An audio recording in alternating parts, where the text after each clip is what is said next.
Now, the government in Thailand says it is trying to shut down the criminal scam compounds which have proliferated in recent years along its border with Myanmar, but cutting electricity supplies and tightening banking and visa regulations.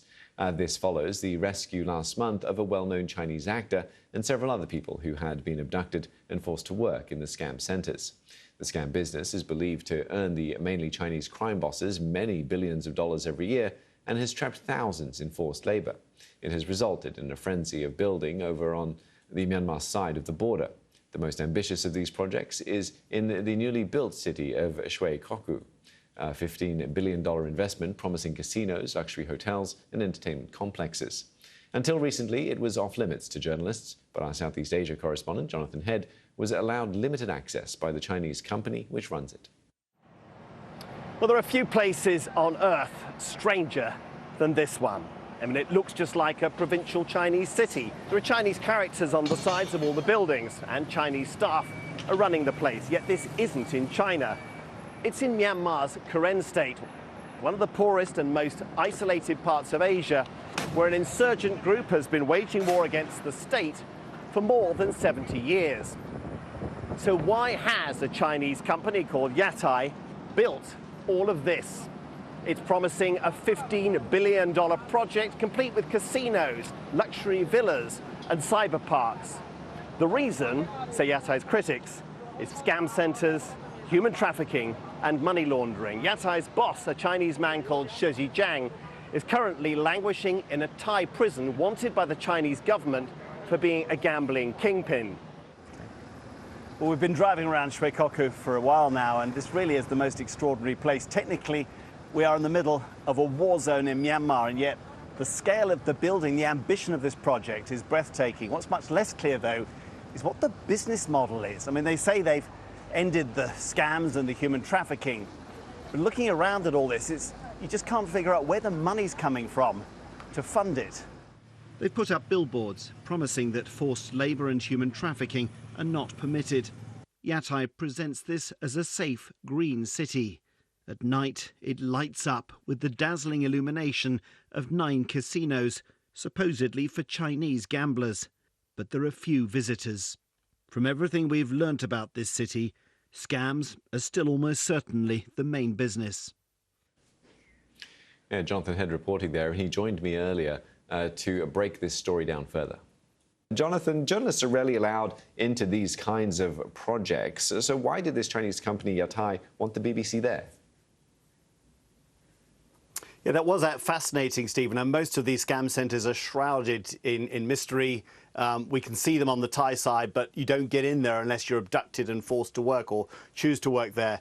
Yatai's a bit different because they've aimed so high. I mean, most of the scam compounds are low-rise, fairly cheaply built buildings, and they pack people in, they defraud people all over the world. But if they have to shut down, they can move on. It's very clear that Yatai has ambitions to be something much bigger, even though it's such a strange location to do it in what's in effect a war zone. They've built such a big city. I think they're really struggling now that the scams are being shut down, that they're being squeezed, power's been cut off from the Thai side. And of course, as you saw in my report, their boss, this man called Zhijiang, is in a Thai prison. And they never told us they were having financial problems, but I think they have a sense of urgency about trying to clean up their image. It's such a big project.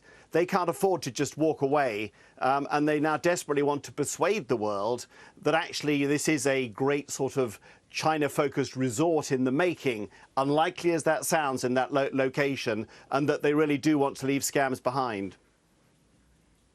Yeah, and with this new image that they're trying to present, they're claiming that they've ended the scams. What do you make of those claims? They're pretty doubtful. I mean, we were under their guidance the whole time we were there. We couldn't move around freely without them being with us. We asked to go into all these high-rise buildings. You're looking at them thinking, what on earth goes on there? Some of them advertise rather obscure financial services. We were never allowed to go inside the buildings. They never gave details of what these businesses were. They just said they're private.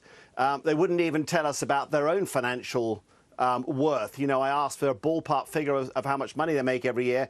They absolutely wouldn't tell us. Plus, when you look at these buildings, you can see bars in the windows.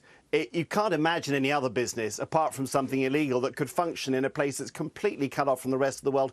And we have spoken to people who worked there recently saying, absolutely, I was working in a scam. They're all over the whole city. So much as I think some in Yatai would like eventually to leave the scams behind, realistically, that is the only viable business, and it's certainly still going on.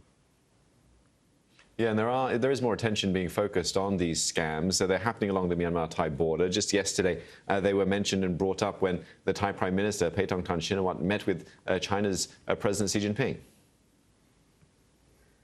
Yeah, I think the mood has really changed. For a long time, both China and Thailand ignored these scam businesses. There are Thais who are making money out of it.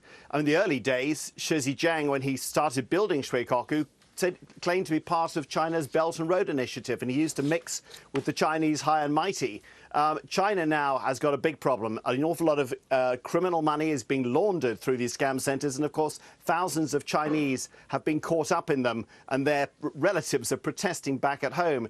Now in Thailand, you know, opposition parties are starting to say, we've got to do something. We can't tolerate this criminality that is rife on our border. And remember, pretty much everything that goes to the scam centres has to go through Thailand, even though the border should be shut. So I think in that sense it's going to get a lot more difficult to operate these scam centres, but it's a very prosperous business model. There isn't anything else going on in that region. That part of Myanmar is effectively lawless.